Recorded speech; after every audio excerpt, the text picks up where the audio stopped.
It is very rare that the algorithm does its thing, works its magic, and connects you with someone like-minded, super cool, and could potentially take over the world with you. Hello, everyone. Welcome back to All Our Parts. I am so excited to introduce my guest today. She is a therapist, she is a coach, she is a badass. Becca, thank you so much for joining today. Thank you. You're right. It is kind of wild. I have not let the algorithm run it, do its thing, but this is like a soul connection of like multiple lifetimes in the short Oh, time for we've met. sure. So to even share how we met, Threads, I was like, oh, let me get on Threads. And I put out a call out for podcast guests. She responded, when I tell you our 30-minute conversation could have been a 4 hour cancel the day conversation, it really could have been. It is amazing to connect with someone and to be able to recognize like you are not a silo in some of the values and beliefs that you share. Yeah. And it's kind of wild too, because I was also on Threads like willy-nilly. Like, let's just see what happens here. I don't know what this is. I hated Twitter, so why would I like this? But doesn't it give like early early Twitter, like when you would just post, "Oh, eating my cereal. What about you?"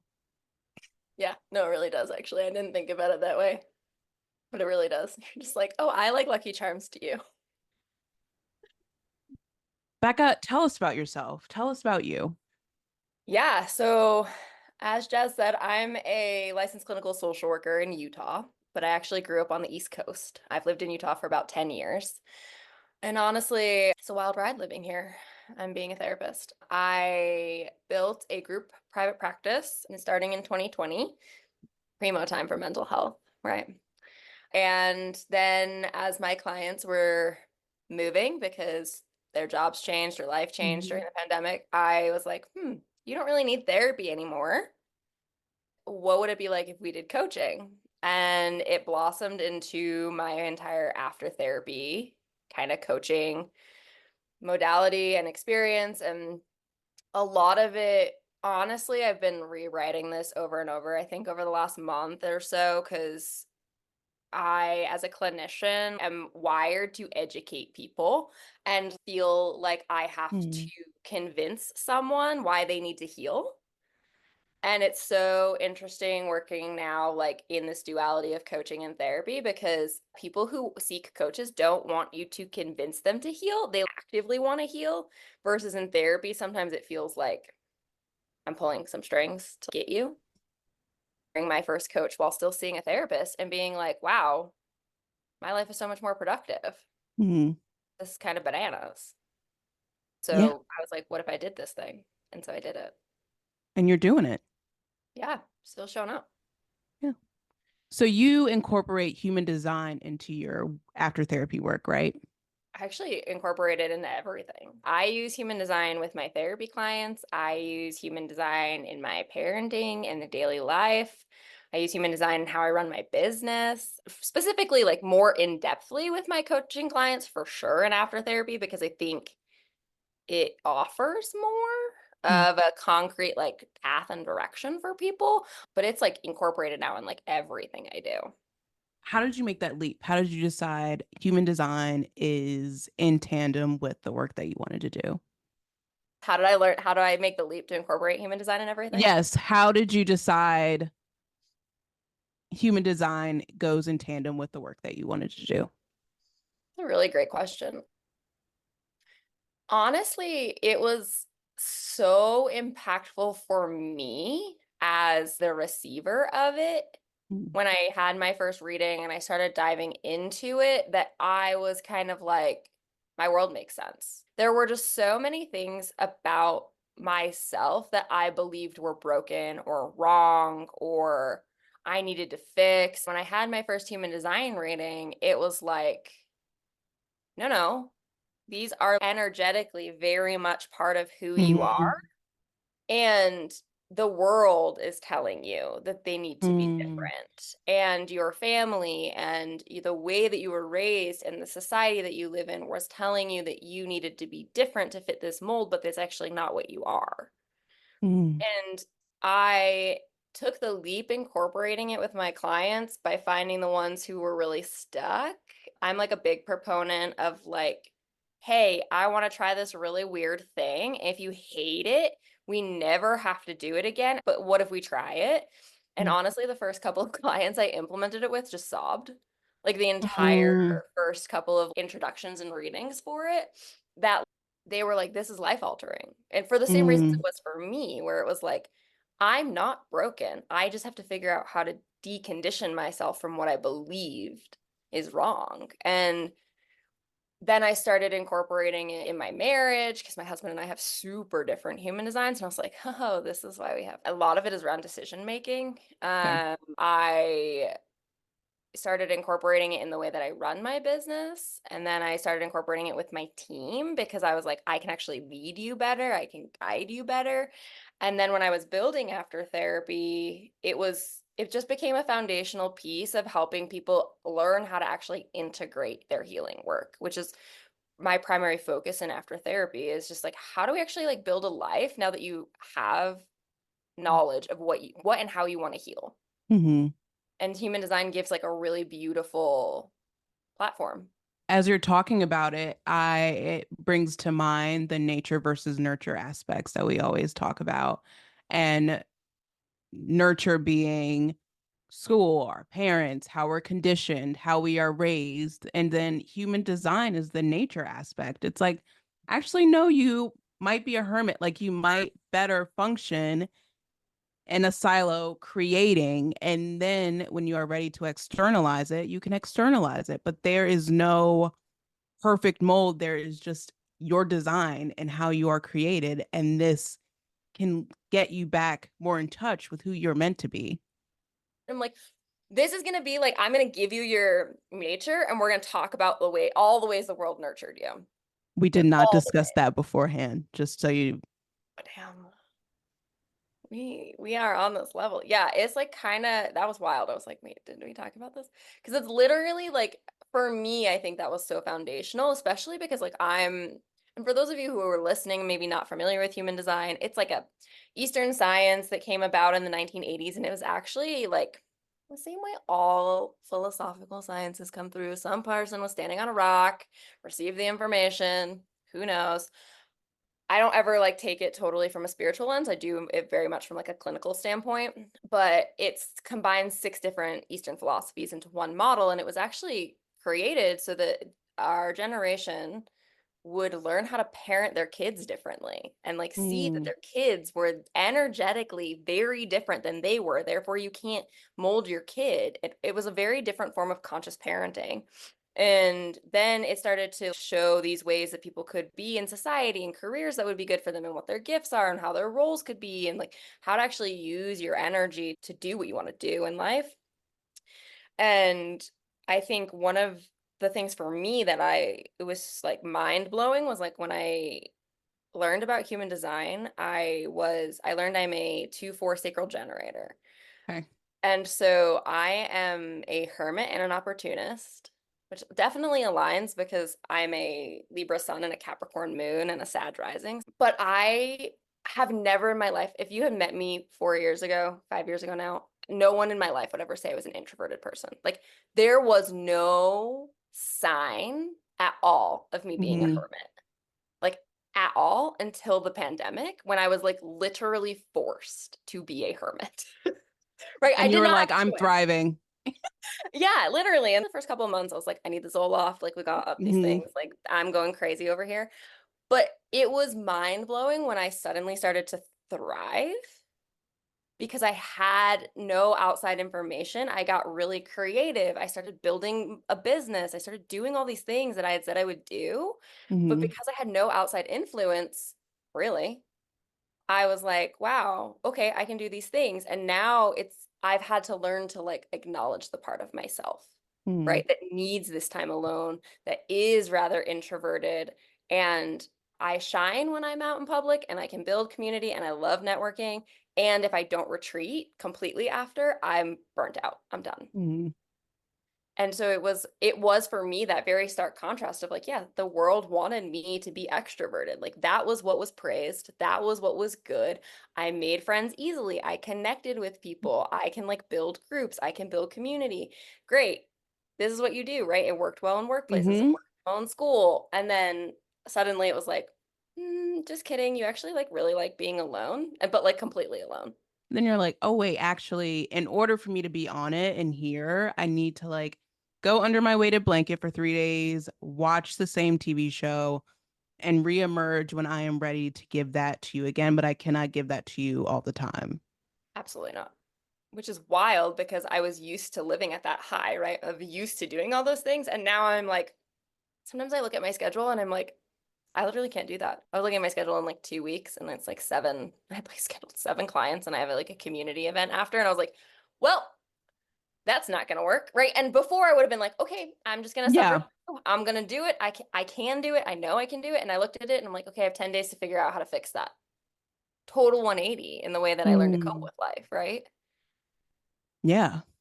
Do you And it's like, have to do it? yeah.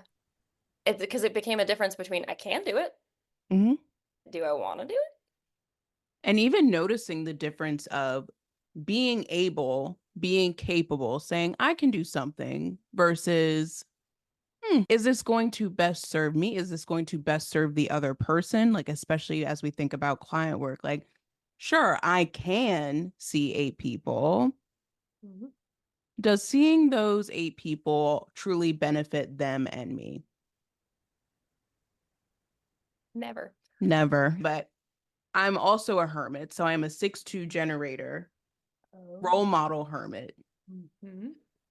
So I like retreat, like even the thought of social media for me sometimes I'm like, I'm just gonna delete all of it and go. Mhm. I'm like, no.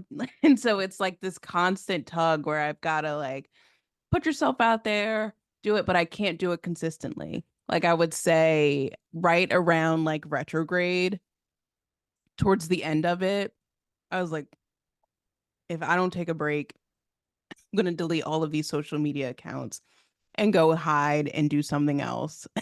But I recognized it was that burnout piece. It's like I can cultivate these relationships. I can communicate. I can present extroverted, but I cannot do that in the way that I used to because Mhm. I am now aware that I'm not designed to function that way.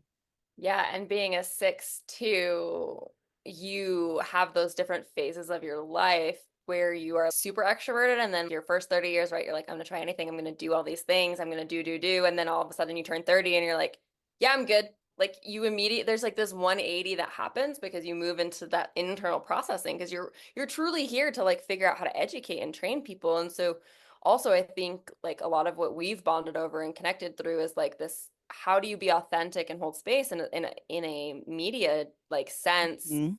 where we're consuming things rapidly, it's super oversaturated now, and also like for you specifically like authenticity and like connection and actually like providing value is almost more important than whether or not people watch it. When I think about creating content, it's like, does this add value? But then I'm like, but I also want to be authentic. And sometimes those two aren't even Mm-mm. congruent. And as a trained clinician, that is not what you're taught, right? And that is like the hardest mindset shift, right? Mhm. Because at least for me, I know I went to grad school a couple years earlier than you, and like it was like drilled in that like you don't have a social media present, you don't bring in these holistic tools, you do your models, you do your diagnosing, and like that is all you do. And you are a blank slate. You do not, clients know nothing about you. And I think the world is really changing. The way that people consume information is changing. The way that people seek therapy is changing. The way that we want providers to feel and act and like engage with us is changing. And so we are drawn to people who are providing you value, but also sharing Mhm. like vulnerable things about Yeah. themselves that then you can be like, oh, they get me. They see me. And that is a really hard place to be in a world where you were taught that doing any of that means you could potentially lose your license. How did you unpack that box? Like, I'm still unpacking it. okay. Yeah. I honestly didn't use social media like very much in my first couple of years of my business because I didn't need to. I like built my business with a full client load. I was like having referrals left and right. I mean, it was during the pandemic, right? So like people were like, help me. And so it was really easy to fill a caseload. And I would say it wasn't until when I started after therapy, I did start like presenting on social media more and I started like testing things out and trying new things, but it was mostly just me. And then in the last year and a half, I've gotten more consistent with social media. I'm not getting on TikTok. Like, honestly, it's just because I get so overstimulated now as a new mom that I'm like, I cannot have an app. Like, my husband uses TikTok to tell me what the trends are. I'll be like, what's this thing? And then he like shows me 5 TikToks. I'm like, okay, I'm good, I'm done. But like, I, it's still very hard for me, like, to figure out how to show up as myself and also work within my values and ethics as a clinician because that's what I'm held Mm, to. And what's been really fascinating about it is like having to navigate that with my team because I have a team of 5 therapists and okay. most of them want nothing to do with social media, which is fair. That's like a life choice. And a lot of it is because of the fear that was instilled in us like during our training of like this is wrong and you don't need to do it. But in the last 6 months, probably Hmm. 6 months, 8 months, we've seen like a drastic jump in referrals from social media. Like Okay. like a drastic one. And I was like, this is weird. This is an interesting trend. And I started like thinking of like, oh, are people actually trying to find therapists the same way they find coaches? Which is they want 7 points of contact with you before they choose to work with you.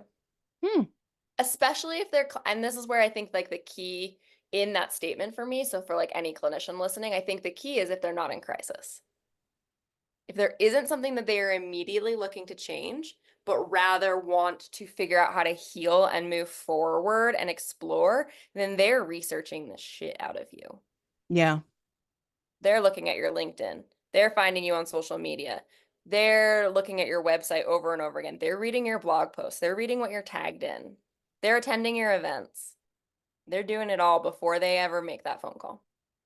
I had a response to that. It's gonna be maybe a little controversial for the streets, but that also in the therapy space, we value credentialing so much. We value letters so much, so many trainings, so many CEUs, so many renewals of license, but 7 points of contact have nothing to do with your credentials. So much to do with who you are as a person, especially as people of marginalized identities and people who want to be truly seen by their therapist, not have a textbook in front of them and say, oh, the textbook told me this, so this is what I can regurgitate back to you. It's like, no, they want to be seen by the person that they are working with. And they are, again, perfect point. If they are not in active crisis, they are making sure that they will be seen, understood, validated, and that they're not like that broach in education, that bridge in education is gonna be there. Yeah. And I think that is the shift. That's like a huge shift, right? In the way that we perceive this field. And ironically, actually, like I when I was in graduate school, I was like a research assistant because like anything to make tuition cheaper. And I actually worked for a medical school doctor and we did Okay. research on patient surveys of residents. And it was a fascinating study to me. I don't think I wasn't there when it was like completed and published and shared, but we were correlating people's perceptions of their provider based on their interactions and their Mm-hmm. likeliness to come back based on like genuine connection Mm-hmm. versus their education or what they had to offer. And like it's even shifting there. Like a medical doc, like a student being like, you can call me Billy instead of Dr. Smith. Hmm. A patient felt more connected to. Yeah. Well, I think our ideal of healing is becoming so much more holistic. And we're also addressing, which social workers crush at all the time, is addressing the systemic barrier, the systemic challenges, how we as a system exist versus within the clinical. Like we are so intervention, clinical therapy. How do we offer good therapy? But we aren't always taught how do we look at a person within the system. Mm-hmm. And so then that's how we get really behind when people come in and they're like, a pandemic wrecked my life. And we're like, oh, you're depressed. Like, no shit. The last 4 years would make anyone depressed. Right? Honestly, that is the phrase I've been like, I use a lot of sarcasm with my clients, but, and it's not always a great tool for any new clinicians listening. But if you are the right fit and it works, but I have sat in so many sessions in the last week and been like, weird, you're anxious? I Mm-hmm. wonder why. And also, it would truly be weird if you weren't. Like, there's something about holding the space that says, like, oh, you're depressed from a pandemic? Weird, but also, why wouldn't you be? You almost should be. It's almost more weird when you're not. And so, figuring out how to say from a systemic standpoint, or even just in general, it's like there are normal circumstances in life where you should have anxiety and you Mm-hmm. should be depressed and things should be hard and these things that we've decided are quote unquote wrong or need to be changed or fixed. What we're not saying is like, well, what's happening? Like, are Mm. in the world around you right now that is actually highlighting what you're internally struggling with. Yeah.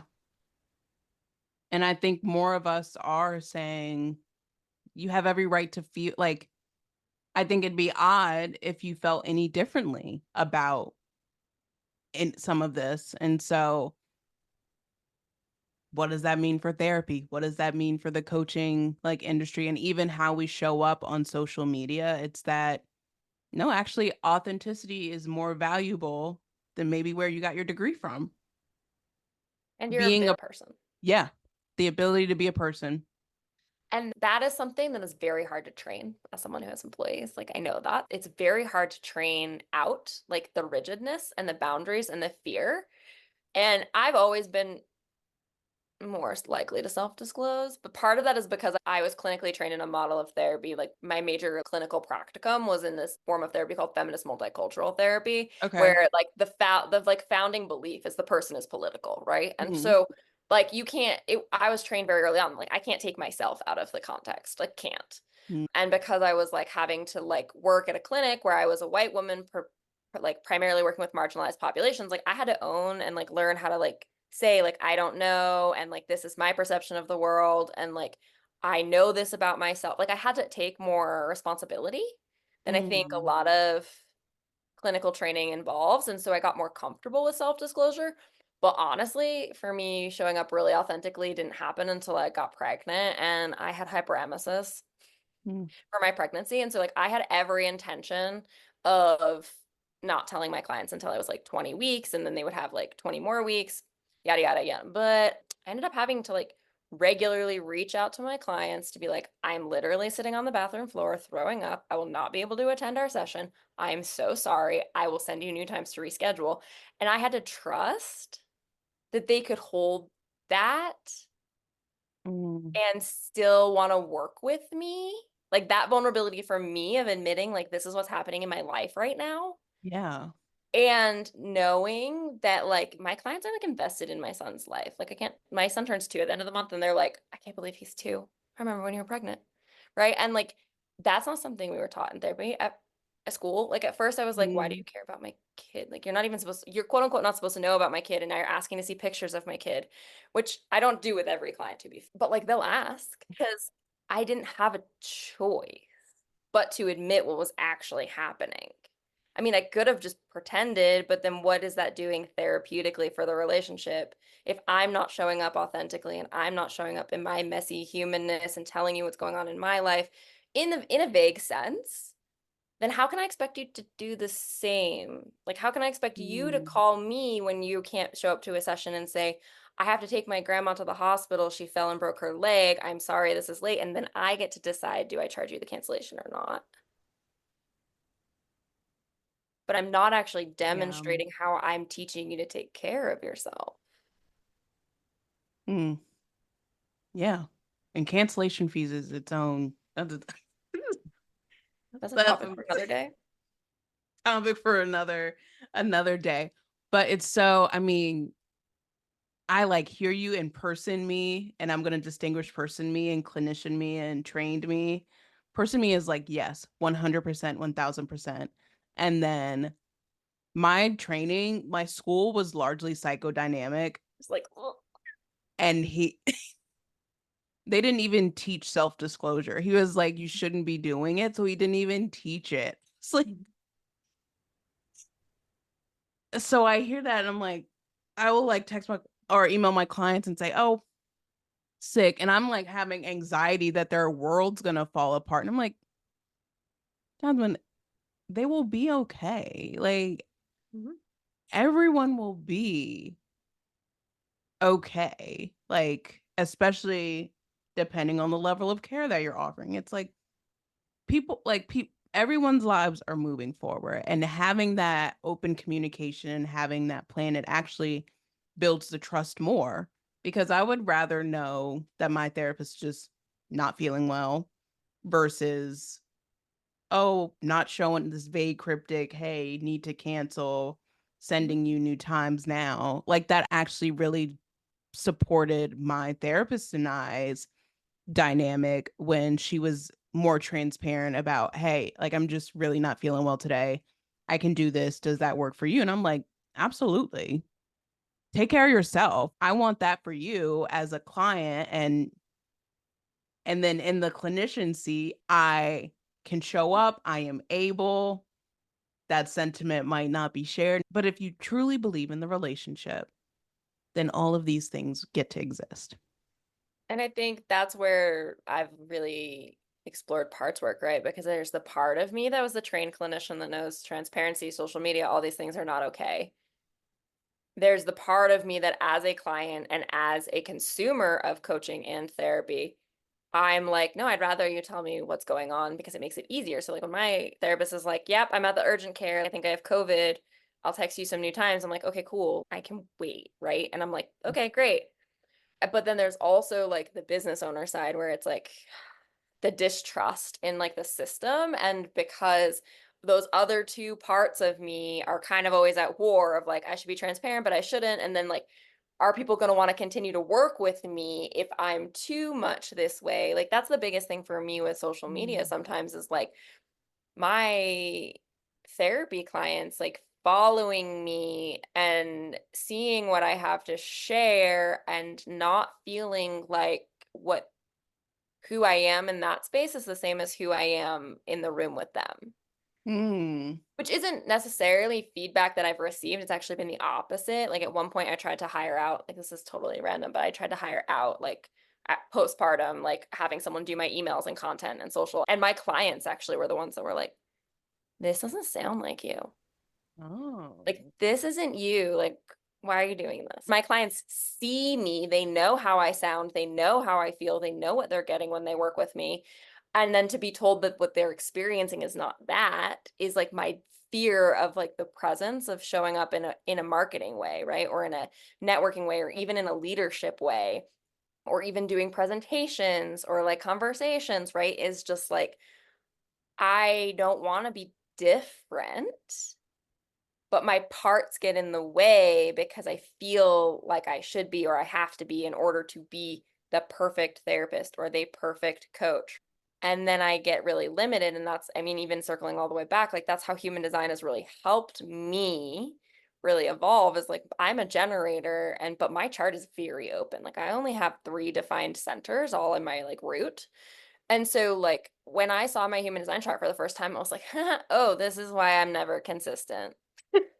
Right? Like this is why I'm so overwhelmed with other people's stuff. This is why I'm an empath. This is why like all these things where I was like, oh, you want me to like be this person over here and this person over here and this person over here. I actually like am not designed to do that. Mm. And that was really helpful, but that doesn't take away the years of conditioning Yeah. to show up in this space and to be that way or to feel like I have to be. Yeah. I also only have 4 defined centers. So they're open territory. And it's wild. Especially when I was a teenager, it was wild. I was like, okay, this has gotta something's gotta it all makes sense now, but teenage me did not get it. But what you're also speaking to is with those 7 points of contact, if someone's working with you in session and let's say you're psychodynamic, closed face, like ready to go, and then they see you on socials and they find your podcast and then they go to a community event and they're like, wait, I want that person. Who is this person that I sit with every week? I want this person. And then what does that congruence, what does that authenticity look like? And again, as we've discussed before, I think we are shifting into a space where people are like, we need some, no one's looking for the holier than thou therapist. People are looking for like the person because people's stuff is messy and people want to know that their messy is not going to be judged or looked at differently. And that you're messy. Yeah. I think like I, you're a human.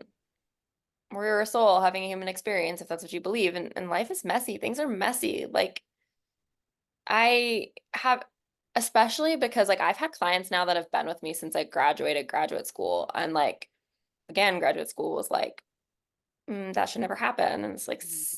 6, 7 years later, and I'm like, they're still here. They won't leave. And they've had multiple iterations of me, like so many iterations, because I've had them follow me from job to job. I've had them be with me when I've built my practice. I've had them be with me when I've built this after therapy program. I've had them move from therapy to coach. Like they've had so many iterations with me. And the feedback that I consistently get is you constantly being in pivot or having these different iterations allows me to know that I can have them too. It is okay to change.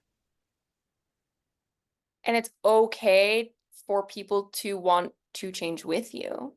Yeah. And it's also okay if they don't. Well, folks, I don't, she just dropped the mic and let us know, yeah, it is okay to change and it is okay if people don't want to change. Mhm. And then that shouldn't stop, which again, our training, what we learn is that we need to stay this thing to serve the people, the masses.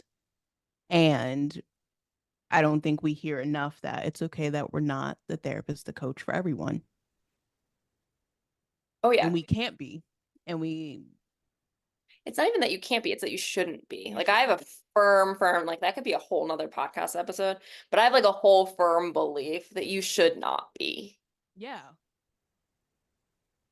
And and like that really, really needs to be okay. Like I should not be the coach for everyone. I should not be the therapist for everyone. I'm not the boss for everyone. Like when I'm hiring people, I'm like very transparent. I'm like, if you are looking for these 7 things, I'm not that person. And like, that's okay. I don't Yeah. need you to like me. I don't need you. You can value what I do and as a Mm-hmm. business, and I'm not the person to lead you. Mm. And that's okay. Does that always like, do I occasionally have panic attacks and like have to take a Xanax and like still stress about those things? Absolutely. I'm doing it right now. It's part of not sleeping. But at the same time, over the years, I've gotten to the place of like, it's okay. Mm-hmm. And it's also still okay that it makes me upset or it makes me anxious when a client doesn't want to work with me anymore. I do feel like I came from a corporate world and I was in sales for a long time, always in the customer service position since I was 16. Your job in those positions is to like get people to come back. like to keep working with you like indefinitely. And in these fields, your job is to work yourself out of a job. Mm. And that's ass backwards from the way that we live as a society and the way that marketing works and the way that people and things work, right? Is that like my job is actually to make you not need me anymore. Mhm. And like we don't teach people how to actually tolerate that. And as therapy, as coaching continues to evolve, we become natural parts of people's support systems. And then, therefore, the services need to reflect that. Like, not everyone needs therapy, Mm-mm, not everyone should be in therapy. mm-mm, Allowing the masses to be able to make informed choices about the kind of care they receive or what they truly need from an objective, non-judgmental bystander, because everyone needs that person. Everyone like can benefit from having an observant third party that is holding that space for them, that is sharing that space with them, and it is theirs. It is their container. That's what I is their container, it is theirs, and that looks different for everyone. Again, what are we conditioned? 50, 45-minute, 50-minute container. Do not talk to me outside of that container. Do not look for me outside of that container. And it's like, and how people need support is so different. And it actually even goes against communal aspects of who we are as people.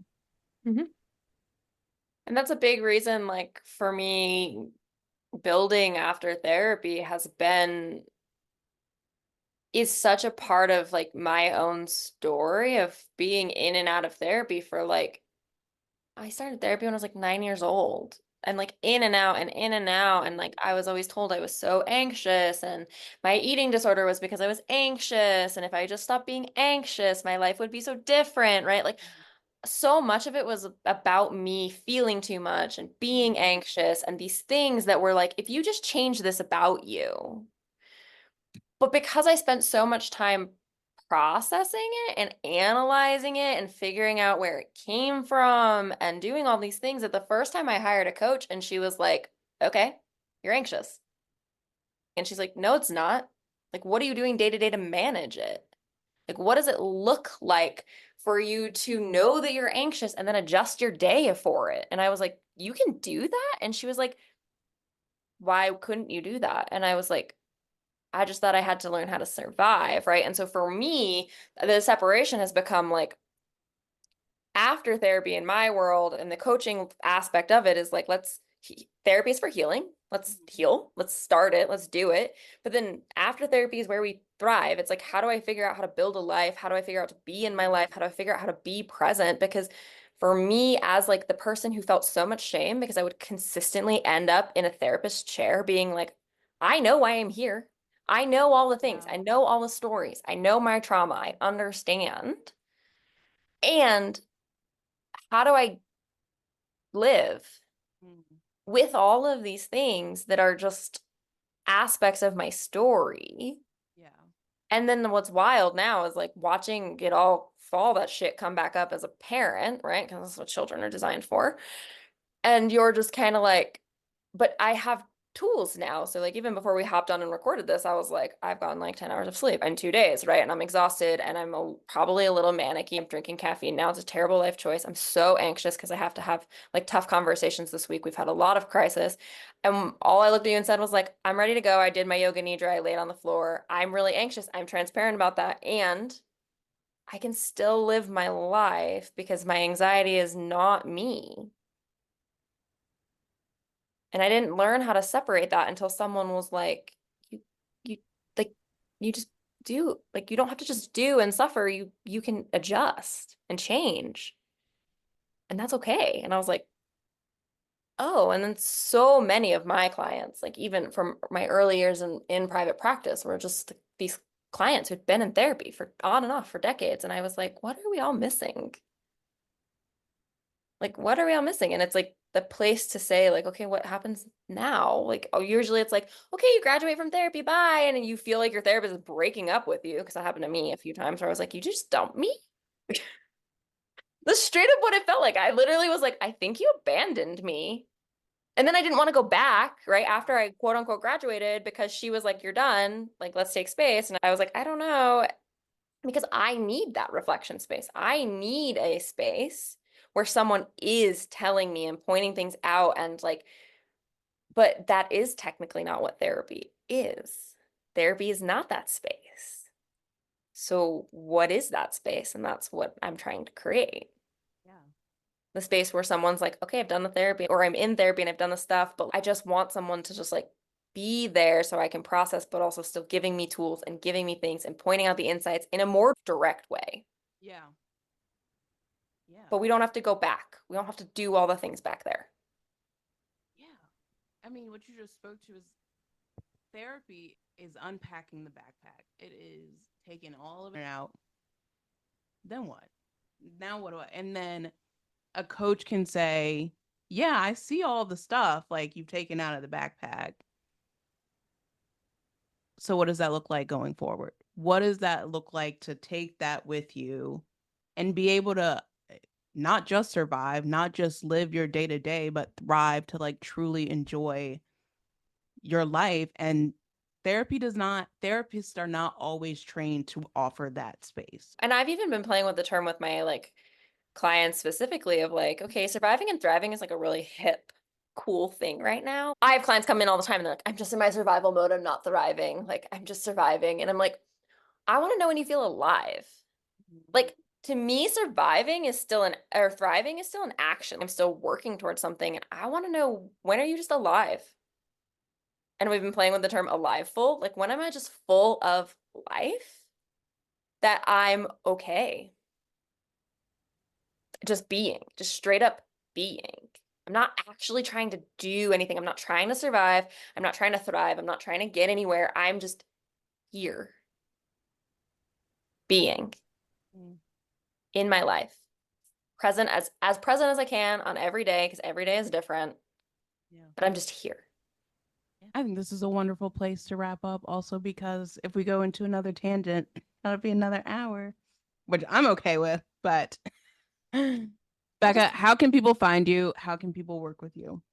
People can find me on social media on Instagram and Threads. We also do have a Pinterest, but that's just because I love Pinterest. I'm like a Pinterest nerd. You can find me on Pinterest regularly. But forwardhealing.co. And that is the Instagram and Threads for like our therapy practice. If you're in Utah, currently we only see clients in Utah for therapy.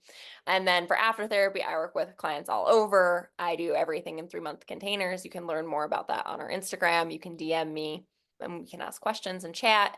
We do offer a bunch of virtual workshops and different community events. And so hopefully I'll get to know some people and help you figure out how to be alive. You've got a community event coming up, right? Yeah. It's we haven't we're gonna I think we're gonna do a virtual one, but I'm not sure how to like do it yet. But we're doing an in we have a couple community events. I have my self-help book club coming up, which is like reading a self-help book for 8 weeks, people, and like you also don't have to finish it. I did not finish our last book, to be fair. And we like read a book for 8 weeks. I drop prompts every week for you to like actually reflect and integrate and process it. And then at the end, we come together and we chat about it, either virtually or in person if you're here in Utah. We're doing a friend networking event because social prescribing has become my MO and I don't know how to make friends and neither do other people. And so we are taking the discomfort out of it and giving you a place to practice meeting new people. And then I do every 3 months, I do a seasonal reset workshop virtually, and that'll be on October 6th. And that's to set yourself up to actually adjust your life for season changes. All of this will be linked in the description of this episode. And bye, everybody.